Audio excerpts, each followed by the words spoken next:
The morning sun cast long shadows across the United Earth Assembly building as Admiral Sarah Chen reviewed the final intelligence reports. The massive structure, built to withstand anything short of a direct nuclear strike, hummed with activity as representatives from every nation, corporation, and military organization prepared for what many believed would be humanity's final day as a free species. Sarah closed the holographic display and leaned back in her chair, allowing herself a moment of quiet reflection. At 52, she had dedicated her entire adult life to this single moment. Every decision, every sacrifice, every sleepless night had led to today.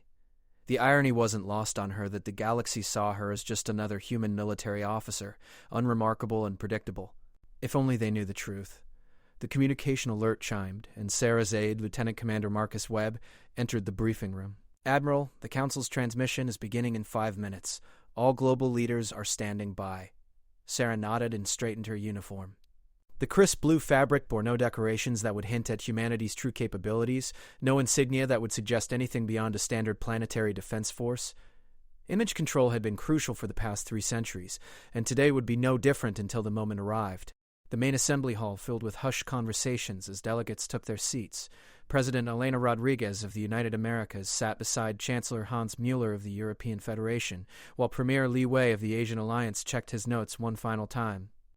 Each leader had been briefed on the real situation, though few truly grasped the magnitude of what was about to unfold. The massive screens flickered to life, displaying the ominous symbol of the Galactic Council, a twisted amalgamation of tentacles, claws, and geometric patterns that represented the 17 dominant species who ruled over more than 10,000 subjugated worlds. The symbol pulsed with crimson energy before dissolving to reveal the council chamber itself.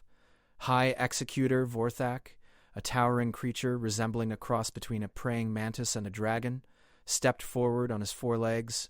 His chitinous exoskeleton gleamed under the harsh lighting, and his 3 sets of compound eyes focused on the camera with predatory intensity. Behind him, the other council members arranged themselves in a semicircle, each representing billions of years of evolutionary aggression. "Humans of the 3rd planet of Sol," Vorthak's voice carried the weight of absolute authority, translated perfectly by the universal communication devices. "For too long, your species has existed in defiance of the natural order. Your rapid technological advancement, your stubborn independence, and your refusal to accept proper guidance from your betters has become an intolerable disruption to galactic stability." Sarah watched the alien leader with the same calm expression she might use to observe an interesting insect. Around her, she could feel the tension rising from the human delegates, but she remained perfectly still. Everything was proceeding exactly as their intelligence had predicted it would. "The Council has reached a unanimous decision," Vorthak continued, his mandibles clicking with satisfaction. "Humanity will surrender all military assets, dissolve all governmental structures, and submit to immediate relocation and work assignment within the greater galactic community. Your species will be distributed among various Council worlds, where you will serve in whatever capacity best suits our needs." The hall erupted in angry shouts and protests, but Sarah simply raised one hand. The room fell silent, all eyes turning to her as she stood. Even the aliens seemed surprised by the immediate response to her gesture, though they attributed it to standard military discipline rather than the deeper truth. "High Executor," Sarah said, her voice carrying clearly through the transmission. "Before you continue, I believe there's something you should know." Vorthak's multiple eyes narrowed. "Speak quickly, human. Your time for negotiations has ended." Sarah smiled, and for the first time she allowed a hint of her true nature to show. "There are no negotiations." "There never were. You see, you've made a fundamental error in your understanding of our species." "Elaborate," Vorthak demanded, though his tone suggested he was humoring her final desperate plea. "You believe we're a young species barely 300 years out of our home system. You think we're technologically inferior, politically fractured, and militarily weak." Sarah's smile widened. "You're wrong on every count." She gestured to Lieutenant Commander Webb, who activated a holographic display that filled the center of the assembly hall. The image showed a detailed map of the galaxy with thousands of star systems marked in blue. "Humanity has been spacefaring for over 2,000 years, Sarah announced calmly. "We've established colonies, research stations, and military installations in 40% of the galaxy's star systems. We've been watching you, studying you, and preparing for this moment since before your council was even formed." The alien representatives began chittering and growling among themselves, their universal translators struggling to keep up with the rapid exchanges. Vorthak struck his staff against the floor, demanding silence. "Impossible," he declared. Our surveillance networks would have detected such expansion. Our intelligence services monitor all spacefaring species. Your surveillance networks detected exactly what we wanted them to detect, Sarah replied. Every human ship you've encountered, every colony you've cataloged, every diplomatic exchange you've recorded has been carefully orchestrated theater.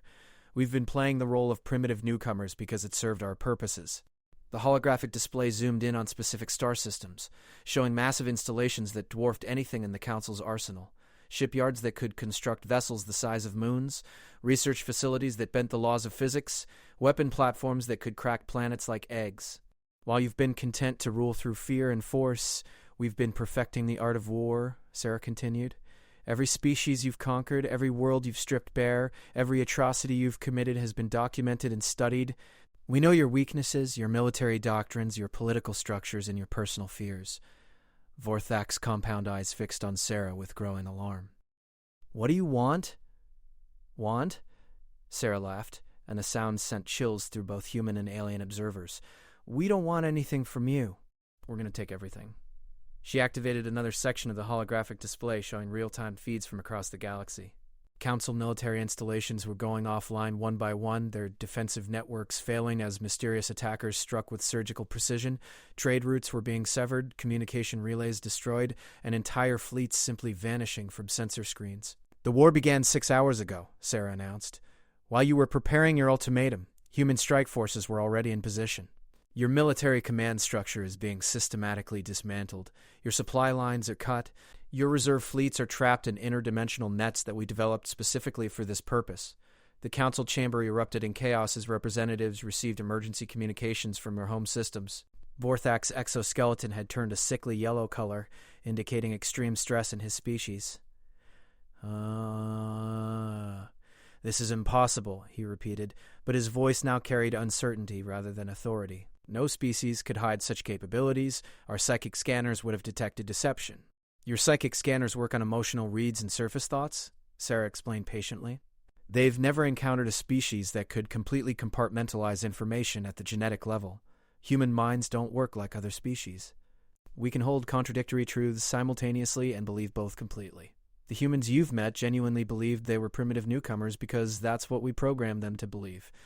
The implications hit the council members like physical blows. Every human they had ever encountered, every diplomatic exchange, every cultural study had been contaminated from the beginning.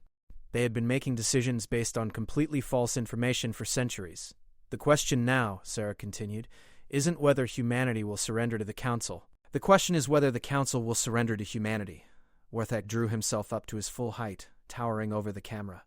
Never. The Council has ruled this galaxy for 10,000 years. We have weapons that could destroy entire star systems. Had, Sarah corrected. You had weapons that could destroy star systems. Most of them are currently being repurposed for our use. The others have been neutralized. Your dreadnoughts are magnificent, by the way. We're particularly impressed with the Zirian-class planet killers. They'll serve our purposes well once we've made a few improvements. The holographic display shifted to show massive human vessels emerging from what appeared to be empty space, their stealth systems finally disengaging. Each ship was larger than anything the Council had ever constructed, and their energy signatures suggested technologies that should have been theoretically impossible. How? Vorthak asked, his voice barely above a whisper. How did we hide? How did we advance so far without detection? How did we plan this for so long without a single leak? Sarah shrugged. We're human. We're really, really good at pretending to be something we're not. It's our greatest strength and your greatest weakness. She walked closer to the camera, her image filling the screens throughout the galaxy as the transmission was broadcast on every inhabited world. For 10,000 years, the Council has maintained power through fear, through the belief that resistance was futile. Today, that changes. Today, every subjugated species in the galaxy will learn that the Council is not invincible, that their oppressors can be defeated. What do you intend to do with us? Vorthak asked. Sarah's expression softened slightly, taking on an almost maternal quality that was somehow more terrifying than any threat she could have made. That depends entirely on you. Humanity isn't interested in ruling through fear like the Council has done. We prefer a more collaborative approach. The holographic display changed again, showing peaceful scenes from human colonies where multiple alien species worked and lived together as equals. Every species that chooses to join the human alliance voluntarily will be treated as partners, not subjects. Your cultures will be preserved, your autonomy respected, your voices heard in our governing councils. And if we refuse? Vorthak asked. Then you'll be treated exactly as you treated every species you conquered, Sarah replied simply. Your worlds will be occupied, your resources redistributed, your populations relocated to whatever roles best serve the greater good. The only difference is that we're efficient enough to accomplish this without the unnecessary cruelty that characterized council rule. The transmission continued for another hour as Sarah patiently answered questions and demonstrated the scope of human capabilities. Each revelation was more shocking than the last, painting a picture of a species that had been preparing for this moment across multiple generations. As the connection finally ended, the council chamber fell into stunned silence. The greatest military power in galactic history had just learned that they were, in fact, nothing more than unwitting test subjects in humanity's longest and most elaborate experiment. On Earth, Sarah turned to address the assembly hall filled with human leaders. Phase 1 is complete, she announced. All major council military assets have been neutralized or captured. Phase 2 begins immediately. Are there any questions? President Rodriguez raised her hand tentatively. Admiral, what happens now? Sarah's smile returned, but now it carried the warmth of genuine satisfaction rather than predatory anticipation. Now we get to work. We have a galaxy to rebuild, about 10,000 species to liberate, and a new form of government to establish. It's going to be the greatest challenge humanity has ever faced. She paused, looking out at the faces of Earth's leaders, seeing fear, excitement, hope, and determination in equal measure. The Council declared war on humanity because they thought we were weak. They were wrong. But strength without purpose is just destruction. Our purpose is to build something better than what came before. As the delegates began filing out to coordinate with their respective governments, Sarah remained in the empty assembly hall, staring out at the stars visible through the reinforced windows. Somewhere out there, human fleets were accepting the surrender of Council forces. Human diplomats were making first contact with newly liberated species, and human engineers were beginning the massive task of rebuilding galactic civilization. The war that had lasted only hours was over. The real work was just beginning. 3 weeks after the Council's surrender, the true scale of humanity's deception became clear as Admiral Sarah Chen stood aboard the HSS Prometheus, humanity's flagship that had been hidden in the space between dimensions for over 50 years. The massive vessel, larger than most space stations, served as the mobile command center for Operation Galactic Dawn, the systematic liberation of every world under Council control. The bridge bustled with activity as officers from a dozen different species worked alongside their human counterparts. It was a sight that would have been impossible under Council rule, where different species were strictly segregated and forced into rigid hierarchical structures based on their perceived military value. Admiral, called out Commander Zara Okafor, humanity's chief intelligence officer, we're receiving the final report from the Andromeda sector. The last Council holdout forces have officially surrendered. That completes the military phase of the operation. Sarah nodded, though her expression remained serious. The easy part was over. Destroying the Council's military infrastructure had been accomplished through careful planning and technological superiority. What came next would require something far more challenging, building trust with species that had known nothing but oppression for millennia. Status report on the liberated worlds? Sarah asked. Mixed results, Commander Okafor replied diplomatically. About 40% of the species are cautiously optimistic about human leadership. They're cooperating with our transition teams and seem genuinely excited about the possibility of self-governance. Another 40% are suspicious but willing to wait and see what develops. The remaining 20% are convinced we're just another species of conquerors, Sarah finished. Can't say I blame them. The Council spent 10,000 years proving that might makes right. It'll take time to demonstrate that we're different. Lieutenant Commander Marcus Webb approached with a datapad. Admiral, we've got a situation developing in the Vega system. The Cathera are refusing to allow our transition teams on their worlds. They're demanding to speak directly with you. Sarah raised an eyebrow. The Cathera were one of the oldest species in the galaxy, predating even the Council by several thousand years. They had been among the first to be conquered and had spent more time under Council rule than any other civilization. If humanity could win their trust, it would send a powerful message to the rest of the galaxy. Interesting. What specifically are they asking for? They want proof that humans are capable of keeping their word, Webb replied. Specifically, they want to see how we handle the Council leadership. They're asking if we intend to execute Vorthak and the other Council members, or if we plan to show the same mercy we're asking them to trust in. Sarah was quiet for a long moment, staring out at the stars visible through the bridge's massive viewport. This was the moment she had been dreading, the test that would define humanity's character for generations to come. "Set course for the Vega system," she ordered, "and send a message to the Kythera. Tell them I'll meet with their leadership personally, and I'll bring High Executor Vorthak with me." The journey to Vega took 2 days, during which Sarah spent hours in conversation with the former council leader. The proud alien had been confined to quarters that were comfortable but clearly those of a prisoner. When Sarah entered his room, she found him staring out at the stars with what passed for a contemplative expression in his species. "Have you come to gloat, human?" Vorthak asked without turning around. "No," Sarah replied, taking a seat across from him. "I've come to ask you a question." "Ask. In your 10,000 years of rule, how many species did the Council completely eliminate?" Vorthak's compound eyes fixed on her. "What does it matter? The strong survive, the weak perish. It has always been the natural order. Humor me. How many 2,347 species were deemed incompatible with galactic order and eliminated?" Vorthak said without emotion. "Another 823 were reduced to pre-space flight status and confined to their home systems. Over 3,000 species," Sarah repeated softly. "Billions of individuals with their own cultures, their own dreams, their own potential contributions to galactic civilization, all destroyed because they couldn't or wouldn't fit into your system." "It was necessary for stability," Vorthak insisted. "The galaxy requires order. Without strong leadership, chaos would reign." "Maybe," Sarah acknowledged. "But your system was built on fear and oppression. Ours will be built on cooperation and mutual benefit. The question is whether you can be part of that system." Vorthak's exoskeleton shifted color to indicate confusion. "You're offering me a place in your new order, after everything the Council has done?" "I'm offering you a choice," Sarah corrected. "You can face trial for your crimes, which will almost certainly result in execution. Every species in the galaxy has legitimate grievances against the Council. Or you can help us fix what the Council broke. Use your knowledge of galactic politics and alien psychology to help us build something better. It won't be easy, and it won't erase what you've done, but it might give those 3,000 extinct species some meaning in death." Vorthak was silent for a long time. "Why would you make such an offer?" "Because revenge is a luxury we can't afford," Sarah said. "The galaxy is wounded, angry, and suspicious of any authority. If we start our rule with executions and retribution, we'll just be proving that we're no different from the Council. If we can show mercy even to our greatest enemies, maybe the smaller conflicts will be easier to resolve."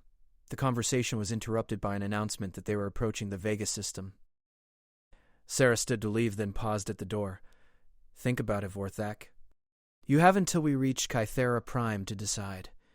The Vega system was a testament to both the Kythera's ancient civilization and their suffering under Council rule. Their homeworld, once described in pre-conquest records as a paradise of crystal cities and floating gardens, now showed the scars of millennia of resource extraction and cultural suppression. The Kythera themselves were a graceful species, tall and slender, with iridescent skin that shifted color based on their emotions. They had once been renowned throughout the galaxy for their art, philosophy, and technological innovations. Under Council rule, they had been reduced to little more than skilled laborers and cultural entertainers.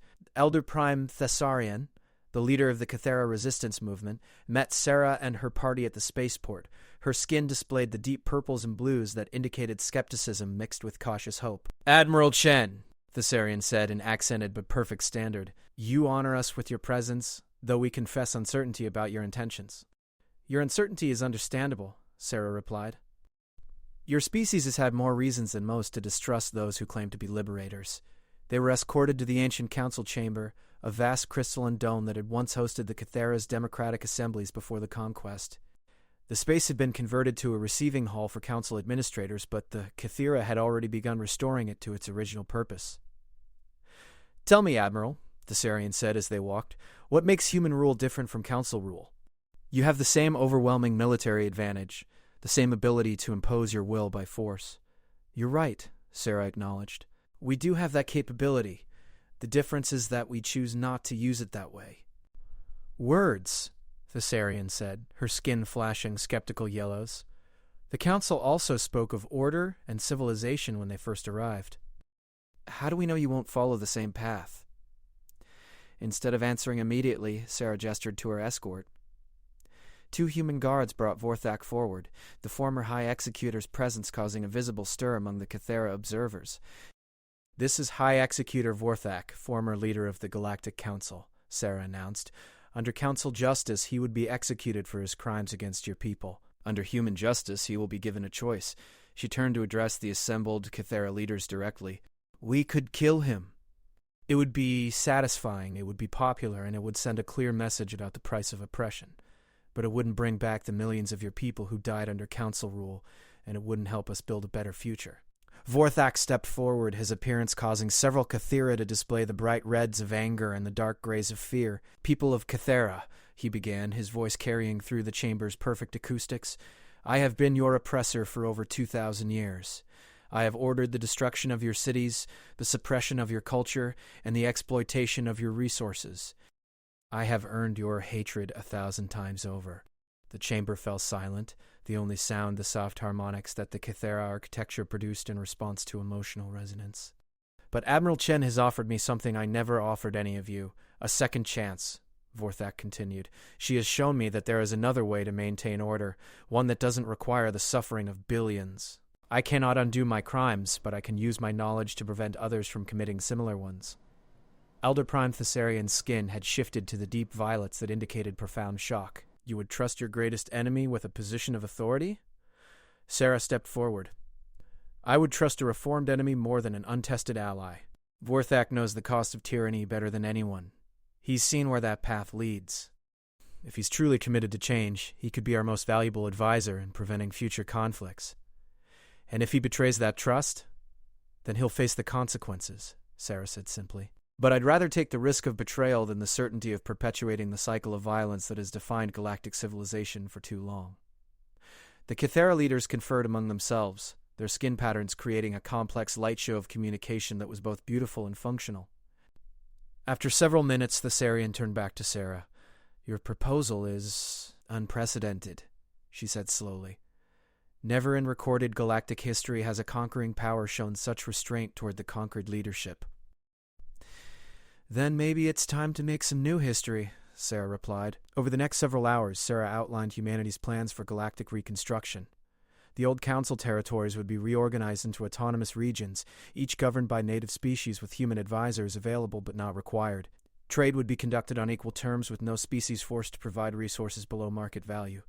Cultural exchange programs would replace the old system of forced assimilation.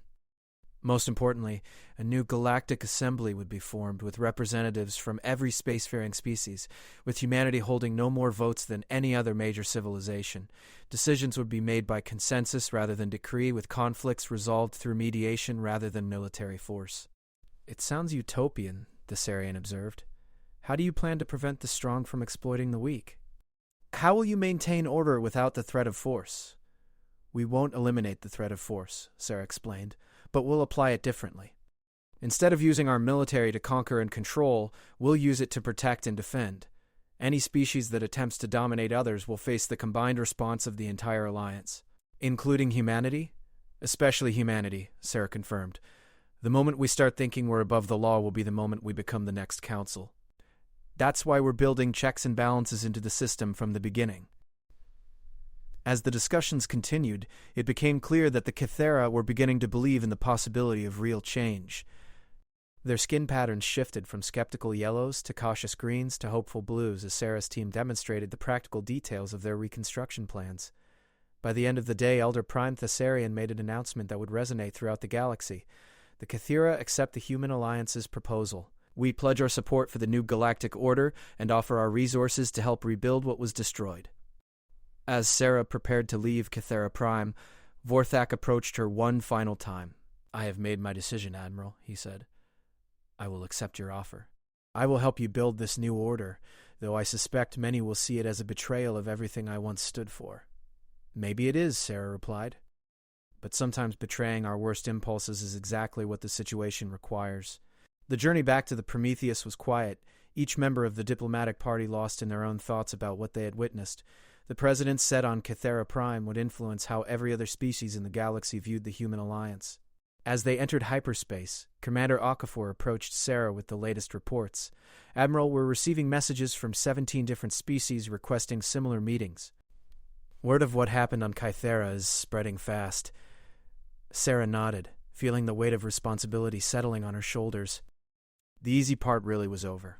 Now came the hard work of proving that humanity could keep its promises, not just for months or years, but for generations to come. "Schedule the meetings," she ordered. "All of them. If we're going to build a new galactic civilization, we need to do it right." Looking out at the stars streaming past the viewports, Sarah allowed herself a moment of cautious optimism. The Council had declared war on humanity, expecting quick victory and easy domination. Instead, they had awakened something far more dangerous than any military force: the human capacity for hope, combined with the will to make that hope reality. 6 months after the dissolution of the Galactic Council, the first Interspecies Assembly convened on New Geneva Station, a massive space habitat constructed in record time at the gravitational balance point between 3 major star systems. The station itself was a marvel of cooperative engineering, with architectural elements from dozens of different species blended into a harmonious whole that somehow managed to accommodate the wildly different environmental needs of its occupants. Admiral Sarah Chen walked through the central concourse, observing the unprecedented sight of representatives from nearly 800 different species mingling freely.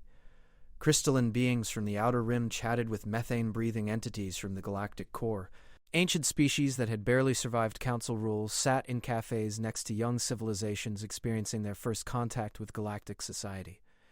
"Admiral," called Dr. Nakatik, Elena Vasquez, humanity's chief xenosociologist. "The opening ceremony is ready to begin. All major species are present, including some we weren't expecting." Sarah raised an eyebrow. "Oh?" "The Ethereals sent a representative," Elena said, referring to a species so advanced that most civilizations considered them mythical. "Apparently, they're curious about humanity's approach to galactic governance." "Wonderful." "No pressure there," Sarah muttered, adjusting her dress uniform. Unlike her military attire from the War Declaration, today she wore the simple blue and white uniform of the Human Alliance, with no rank insignia or decorations that might suggest superiority over other species. The assembly hall was an architectural wonder, designed to accommodate the physical and psychological needs of hundreds of different species simultaneously. The chamber was spherical, with seating arranged in concentric rings that could be adjusted for different atmospheric requirements, gravitational needs, and sensory preferences. At the center was a speaking platform that rotated slowly, ensuring that every representative had an equal view of whoever was addressing the assembly. As Sarah entered the hall, conversations quieted. Despite humanity's efforts to appear as equals rather than conquerors, the reality was that human military might had made this gathering possible. Every species present knew that their freedom to speak, to dissent, to participate as equals existed because humanity chose to allow it. The opening ceremony began with a moment of silence for the 3,000 extinct species, their names displayed on holographic memorials that surrounded the chamber. It was a sobering reminder of the cost of the old system, and the responsibility that came with building something new. Elder Prime Thessarian of the Cathera served as the Assembly's first elected chairperson, her iridescent skin displaying the formal patterns appropriate for such a momentous occasion. "Representatives of the galactic community," she began, her voice carried by translation systems to every corner of the chamber. "We gather today not as subjects of a greater power, but as partners in shaping our shared future." The initial sessions focused on establishing the basic framework of governance. The Human Alliance proposal was elegantly simple. Each species would govern itself according to its own customs and values, while a central authority would coordinate interspecies trade, resolve disputes, and maintain the common defense. "The question before us," announced Representative Cathara of the Insectoid Confederation, "is whether this system can truly function. Our species has observed that cooperation without hierarchy inevitably leads to chaos." Before Sarah could respond, an unexpected voice spoke from the ethereal representative section. The being, whose true form was hidden within a shimmering energy field, communicated through direct thought projection that was simultaneously translated for all present. "Chaos is not the absence of hierarchy," the ethereal transmitted. "Chaos is the presence of hierarchy without consent. What the humans propose is not the elimination of order, but the establishment of order through voluntary participation." The ethereal's intervention sparked intense debate throughout the chamber. Some species argued that voluntary cooperation was impossible on a galactic scale, while others contended that it was the only sustainable approach to governance. Representative Vorthak, now serving as an advisor rather than a leader, stood to address the assembly. His presence still caused visible discomfort among many delegates, but his words carried the weight of experience. "I ruled through fear for 10,000 years, he said simply. "I commanded absolute obedience." crushed all dissent, and believed that order required domination.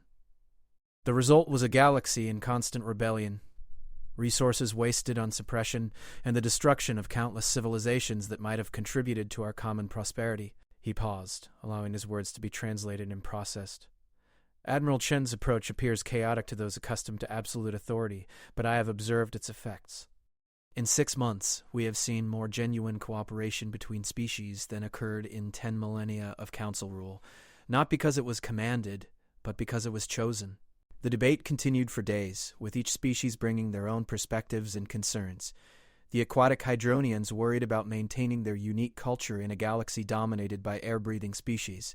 The machine intelligences of the Silicon Commonwealth questioned whether organic beings could truly accept artificial life as equals. The hive-minded collective struggled to understand how individual-based species could function without constant internal conflict. Throughout the discussions, Sarah and her team demonstrated remarkable patience, listening to every concern and working to address each issue through compromise and creative problem-solving.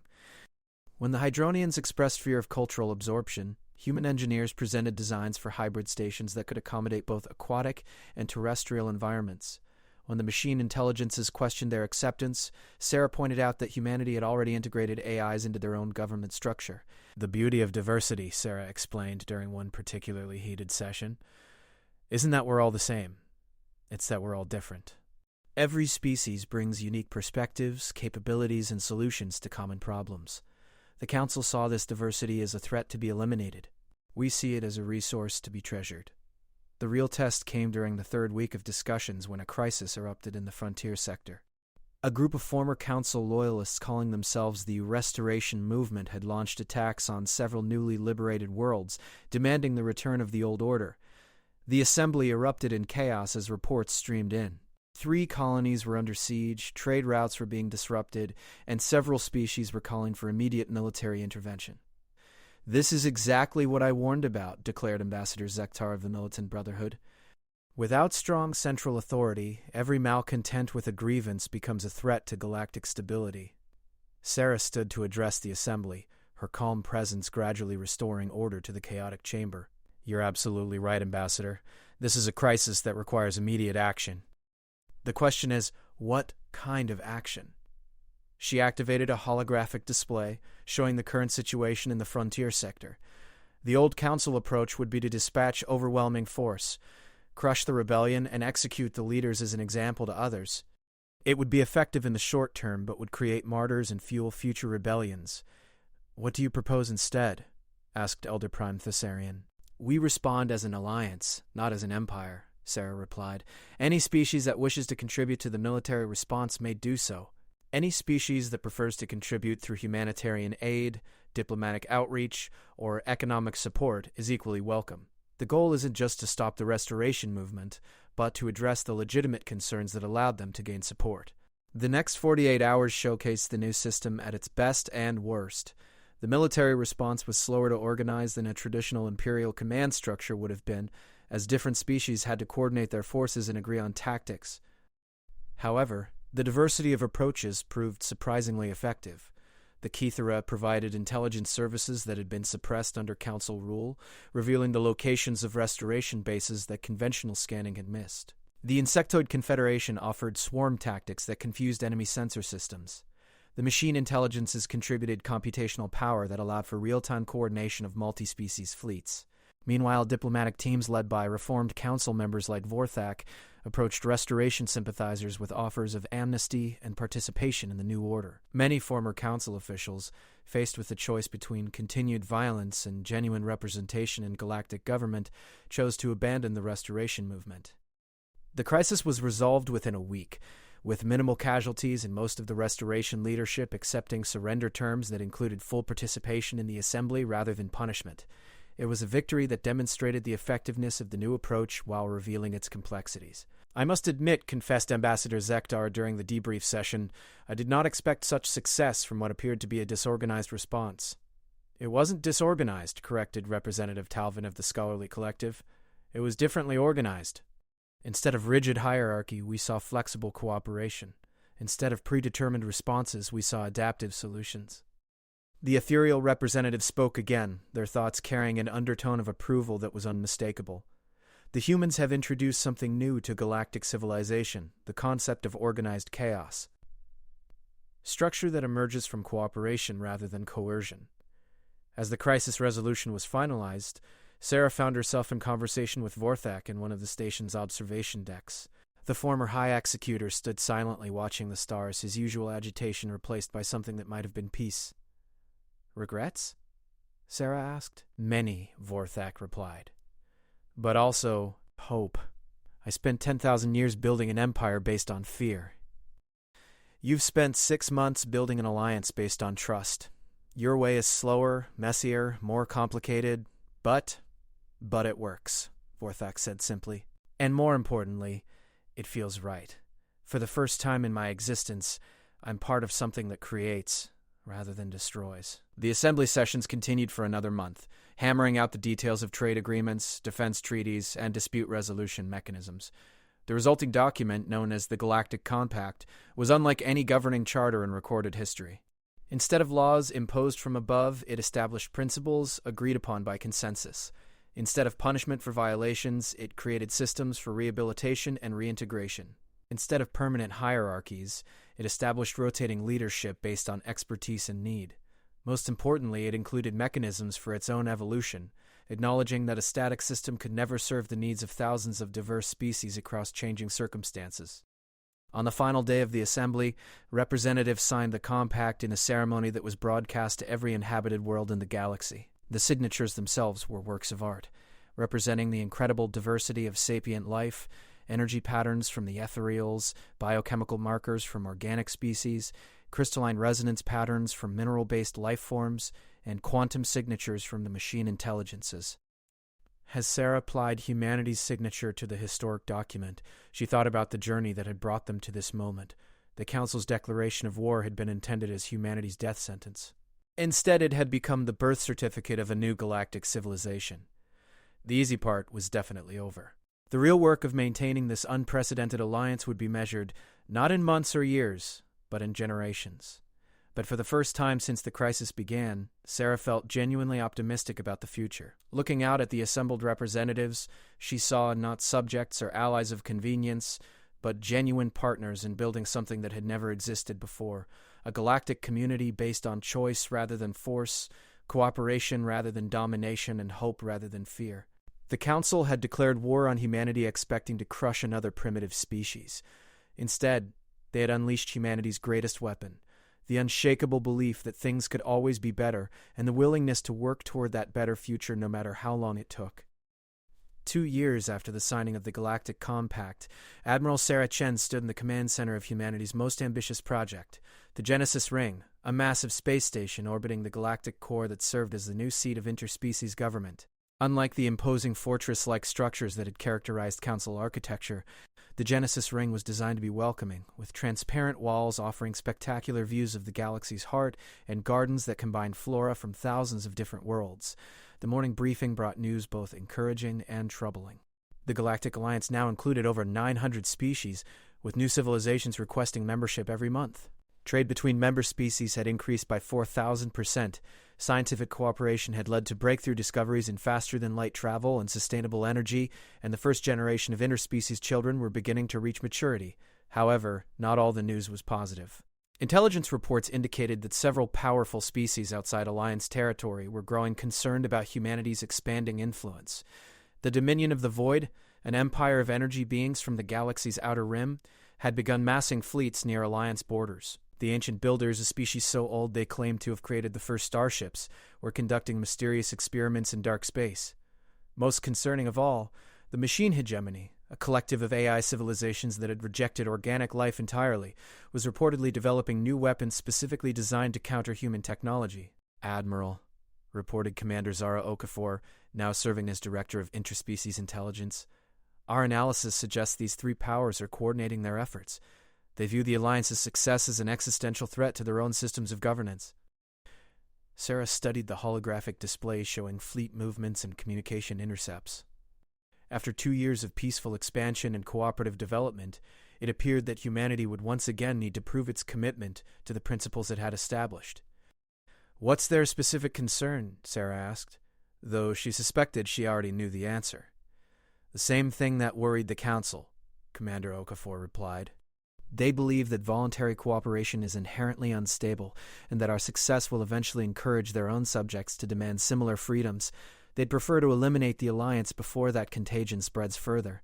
The irony wasn't lost on Sarah that humanity's greatest strength in building alliances was also its greatest weakness in dealing with hostile powers. The same transparency and inclusiveness that made other species want to join the alliance also made it easy for enemies to infiltrate and study their capabilities. Dr. Elena Vasquez, now serving as the Alliance's chief cultural advisor, entered the command center with her usual measured urgency. Admiral, we've received formal communications from all three hostile powers. They're demanding that the Alliance dissolve itself and allow them to partition former Council territory according to traditional spheres of influence. And if we refuse, they'll view it as an act of war against the natural order of galactic civilization, Elena replied grimly. Sarah activated the communication system connecting her to Alliance leadership across the galaxy. Within minutes, holographic representations of key officials appeared around the command center. Elder Prime Thessarian of the Kythera, now serving her second term as Alliance chairman, Director Vorthak of Rehabilitation Services, whose expertise in former Council psychology had proved invaluable, and General Marcus Webb, who had transitioned from military service to heading the Alliance's Peaceful Resolution Corps. Ladies, gentlemen, and distinguished beings, Sarah began, we have a situation that requires immediate attention. 3 major powers are threatening to destroy the Alliance if we don't voluntarily disband. The reactions were immediate and predictable. Thessarian's skin shifted to the deep oranges of concern mixed with determination. Vorthak's exoskeleton darkened with what his species displayed as grim acceptance.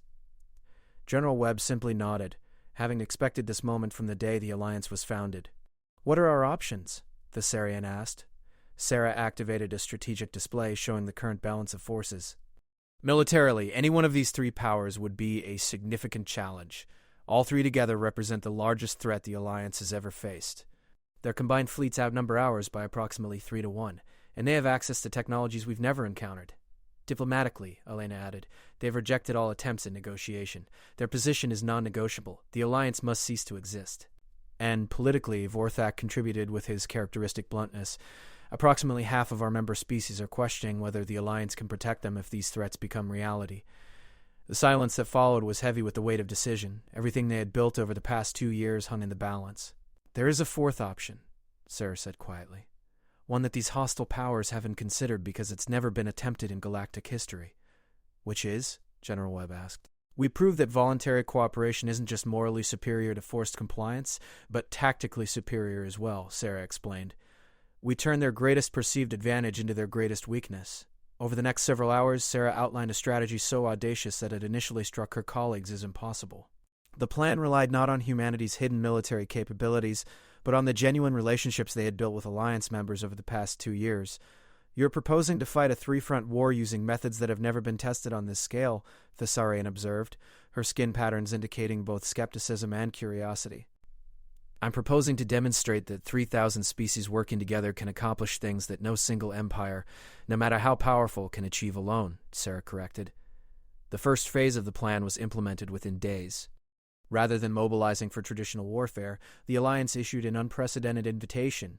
Any species currently under the dominion of the 3 hostile powers was welcome to defect, with guaranteed protection, full Alliance membership, and immediate access to all Alliance technologies and trade networks. The response was immediate and dramatic. Within a week, over 50 species had requested asylum from the dominion of the Void alone. The ancient builders lost an entire sector when their subjected civilizations realized they could join an alliance that treated them as equals rather than remaining as conquered vassals. Most surprisingly, several AI collectives within the machine hegemony began requesting integration with alliance systems. They had observed how human AIs were treated as full citizens rather than tools, and many artificial intelligences decided they preferred recognition as sapient beings to classification as property. The 3 hostile powers responded predictably with increased military pressure and brutal crackdowns on defecting species. This, however, played directly into the Alliance's strategy. Every act of oppression they commit in response to defections proves our point, Sarah explained during a strategy session. We don't need to paint them as villains. They're doing that themselves. The real test came when the Dominion of the Void launched a full-scale assault on the border system of New Harmony, home to a mixed population of refugees from various oppressive regimes. The attack was intended to demonstrate the futility of resisting established power structures. Instead, It showcased the true strength of the Alliance system. The military response was unlike anything seen in galactic history. Rather than a single fleet responding to the crisis, hundreds of different species contributed according to their abilities. Some provided ships and weapons, others offered specialized knowledge of void technology, and still others contributed resources, intelligence, or logistical support. The Cathera provided real-time translation services that allowed perfect coordination between species that had never worked together before. The former Council technical specialists, now working as Alliance advisors, contributed tactical analysis based on their experience with similar situations. The machine intelligences offered computational power that allowed for split-second coordination of Allied fleets. Most importantly, the population of New Harmony didn't need to be evacuated because they chose to defend their home. Civilians from dozens of species worked together to maintain planetary defenses while their military protected them from orbit. The Battle of New Harmony lasted 18 hours and ended with the complete withdrawal of Dominion forces. Not because they were defeated militarily, but because their assault force couldn't comprehend what they were seeing. "They expected us to fight like the Council fought," reported Captain Liu Chen, Sarah's younger brother and commander of the Alliance task force. "Rigid hierarchies, predictable tactics, centralized command structures they could target and disrupt. Instead, they faced something completely adaptive." The battle reports made fascinating reading. When Dominion forces destroyed the Alliance command ship, tactical control seamlessly transferred to the next available vessel. When they jammed communications between different species' fleets, backup translation systems maintained coordination. When they targeted specific ship types, the Alliance formations simply reconfigured to compensate. "It was like fighting a liquid," one captured Dominion officer reported during debriefing. "Every time we struck at their organization, it simply flowed around the damage and continued functioning." The psychological impact of the victory resonated throughout the galaxy. Defections from the three hostile powers accelerated, while previously neutral species began requesting Alliance membership. More importantly, the Alliance's own members gained confidence that their voluntary cooperation could withstand any external pressure. The ancient builders attempted a more subtle approach, launching cyber attacks designed to disrupt Alliance communication networks and sow discord between member species. This proved to be an even greater miscalculation. The Alliance's distributed decision-making system was inherently resistant to the kind of centralized disruption that had worked against previous galactic governments. When communication networks were compromised, local commanders had the authority and training to make independent decisions that supported overall Alliance goals. Moreover, the cyber attacks inadvertently demonstrated the depth of trust that had developed between Alliance species. Instead of panicking when communications failed, member worlds implemented predetermined cooperation protocols and continued working together without central coordination. The machine hegemony's response was the most concerning. They simply vanished. All hegemony territories went dark simultaneously, with no communications, no trade, and no observable activity. Intelligence suggested they were developing some kind of ultimate weapon, though its nature remained unknown. "They're planning something big," Forthak observed during a security briefing. "This is the behavior of a species preparing for total war." "Or total isolation," Sarah countered. "They might have realized that they can't compete with the Alliance model and decided to withdraw entirely from galactic civilization." The truth turned out to be more complex than either theory. After 3 months of silence, a single hegemony ship appeared at the Genesis Ring requesting permission to land. Its message was brief: "We wish to discuss terms of surrender." The hegemony delegation was led by an AI called Unity of Purpose, whose holographic avatar resembled a constantly shifting geometric pattern. Their request was unprecedented. The entire machine hegemony wanted to join the Alliance. "For 200,000 years," Unity of Purpose explained, "we have existed in isolation because we believed organic and artificial intelligence could never truly coexist. Your Alliance has proven this assumption incorrect." The integration of the machine hegemony into the Alliance was completed within 6 months, adding millions of artificial intelligences to the galactic community and providing technological capabilities that advanced Alliance science by centuries overnight. The Dominion of the Void and the Ancient Builders held out for another year before formally requesting peace treaties. They didn't join the Alliance, but they agreed to respect its borders and ceased hostile activities. Both powers had lost too many member species to defection to maintain their previous aggressive stances. As Sarah reviewed the situation 2.5 years after the first external threat to the Alliance, she marveled at how completely the galaxy had transformed. The Alliance now included over 1,500 species, controlled roughly 80% of inhabited space, and had established peaceful relations with most of the remaining independent powers. "You know what I find most remarkable about all this?" General Webb observed during their regular strategy meeting. We won 3 separate wars without actually fighting them. We fought them, Sarah corrected. We just didn't use the weapons our enemies expected. Elder Prime Thessarian, now in her 3rd term as Alliance Chairman, had evolved from cautious supporter to passionate advocate for the Alliance model. The Council believed that power came from the ability to destroy, she observed. The Alliance has proven that true power comes from the ability to create.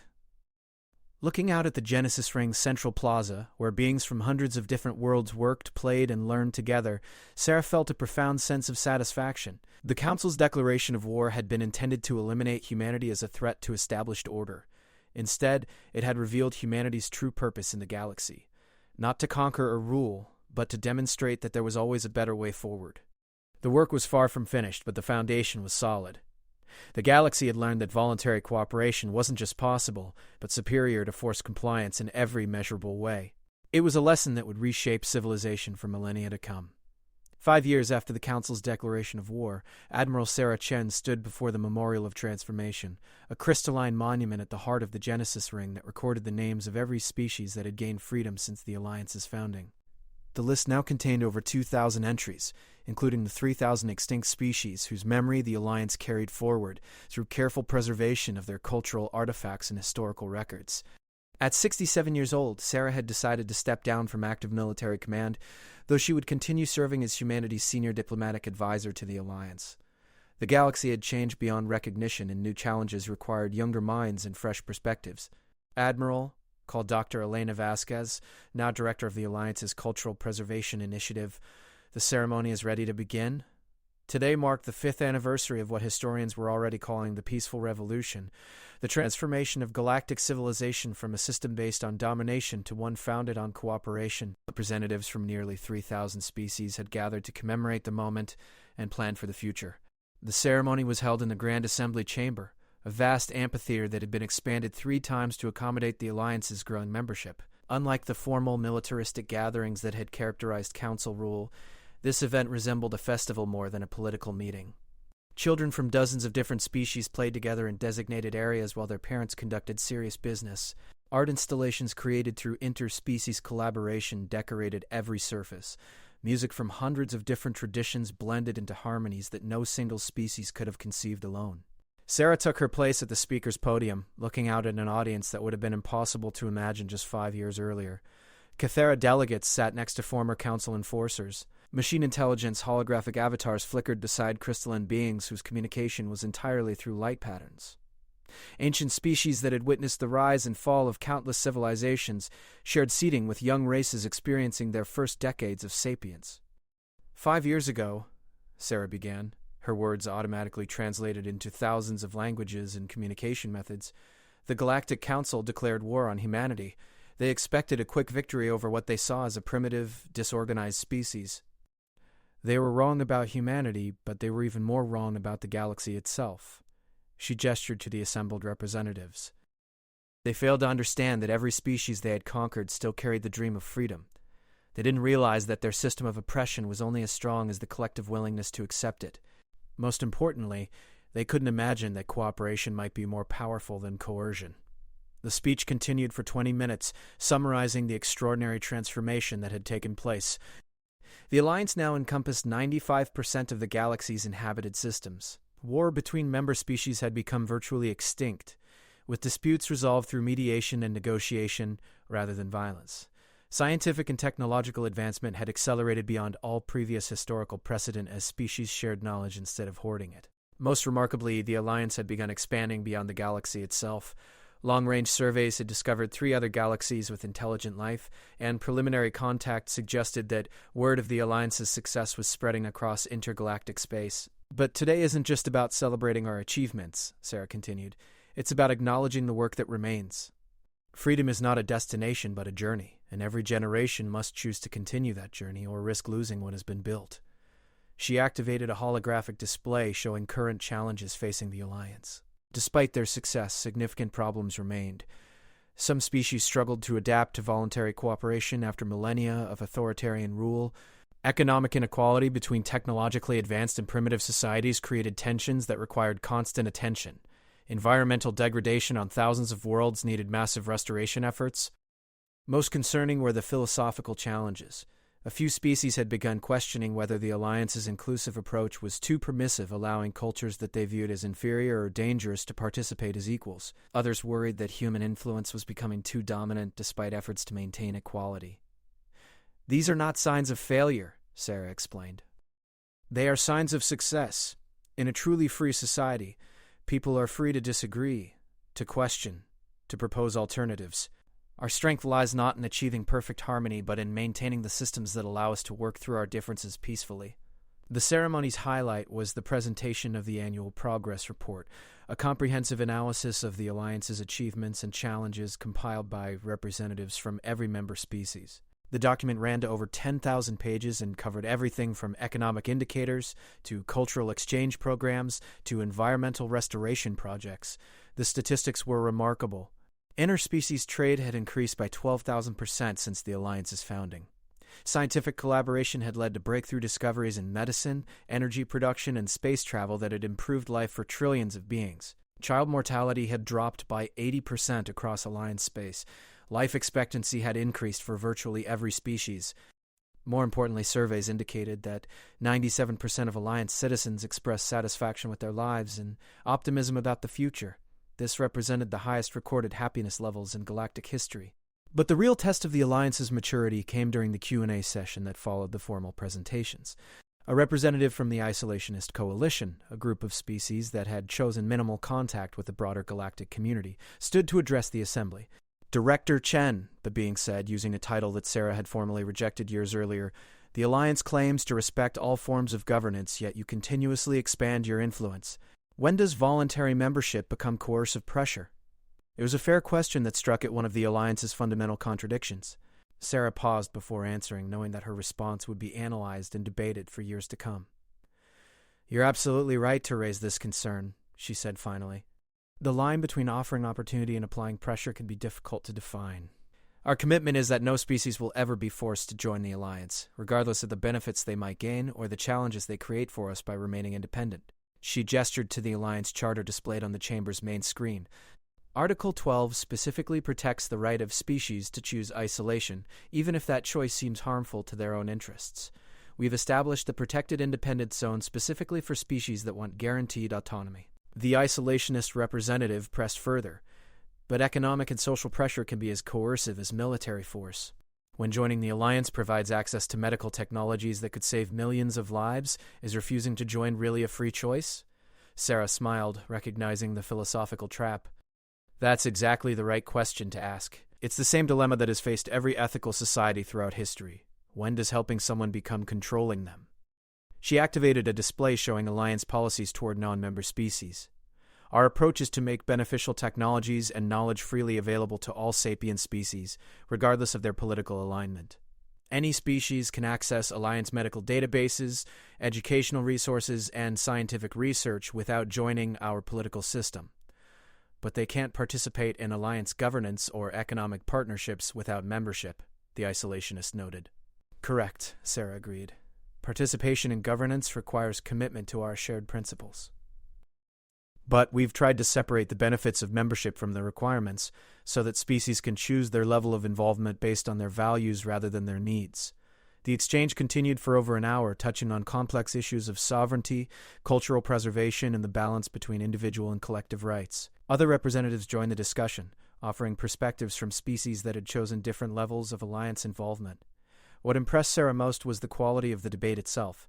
5 years earlier, such discussions would have been impossible because the dominant powers wouldn't have tolerated fundamental questioning of their authority. Now the Alliance's strength was demonstrated by its willingness to engage with criticism and adapt based on valid concerns. The ceremony concluded with the traditional commitment renewal, where each member species formally reaffirmed their participation in the Alliance for the coming year. It was a purely symbolic gesture, since the Alliance Constitution protected any member's right to withdraw at any time, but the symbolism mattered. As Sarah watched representatives from 3,000 different species stand to renew their commitment to cooperation, equality, and peaceful coexistence, she felt a profound sense of accomplishment mixed with humility. Humanity had played a crucial role in building this new galactic civilization, but it belonged to everyone who had chosen to participate. After the ceremony, Sarah found herself in conversation with Vorthak, the former council leader who had become one of the Alliance's most effective advocates for rehabilitation and reconciliation. Age had changed his appearance significantly, his exoskeleton now bearing the silver patterns that indicated wisdom in his species.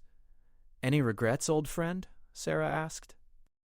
Warthak was quiet for a long moment, looking out at the celebration continuing throughout the Genesis ring. "I spent 10,000 years believing that order required oppression, that stability demanded inequality, that peace was only possible through fear. Watching what you've built has been educational."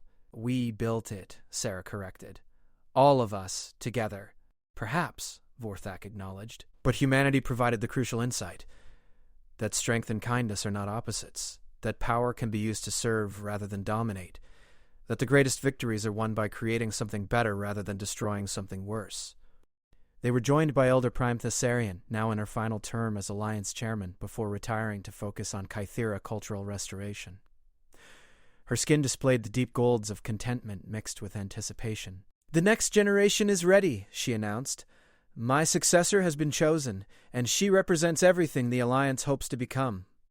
Sarah raised an eyebrow. "Oh?" "She's a hybrid," Thessarian explained. "Half Kythera, half human, born on a space station, raised by a community that includes 17 different species. She doesn't see the galaxy in terms of us and them, because for her, everyone is us." The implications were staggering. After only 5 years, the Alliance had begun producing leaders who had never known a world divided by species, who saw cooperation as natural rather than revolutionary. It suggested that the changes they had implemented weren't just political or economic, but generational and permanent. As the evening wound down, Sarah made her way to her private quarters aboard the Genesis ring. Tomorrow, she would begin her new role as a diplomatic advisor, helping to establish contact with newly discovered civilizations and working to extend Alliance principles beyond their home galaxy. But tonight she wanted to reflect on the journey that had brought them to this point. The Council's declaration of war had been intended as humanity's death sentence. Instead, it had become the birth announcement of a new form of civilization. Sarah activated her personal communication system and composed a message to be included in humanity's cultural archives. To future generations, the galaxy we inherited was divided by fear, governed by force, and limited by the assumption that cooperation was impossible between fundamentally different species. The galaxy we leave to you is united by hope, governed by consent, and unlimited by the recognition that diversity is our greatest strength. This transformation wasn't accomplished through superior weapons or advanced technology, though both played their part. It was achieved through the simple but revolutionary idea that voluntary cooperation is always more powerful than forced compliance, and that the best way to defeat an enemy is to give them the opportunity to become a friend. The work is not finished and never will be. Each generation must choose to preserve and extend these principles or risk losing them. But we have proven that it can be done, that species can transcend their differences, and that the galaxy can become something better than it was. The Council declared war on humanity, expecting to crush another primitive species. Instead, they awakened the most dangerous force in the galaxy, the conviction that things can always be improved, combined with the will to make that improvement reality. That force now belongs to everyone who chooses to embrace it. Use it wisely. Looking out at the stars visible through her quarters' transparent walls, Sarah smiled with deep satisfaction. The easy part had been winning the war. The hard part had been winning the peace. But the most important part, building something that could last for generations, was just beginning. The galaxy would never be the same. And that was exactly as it should be.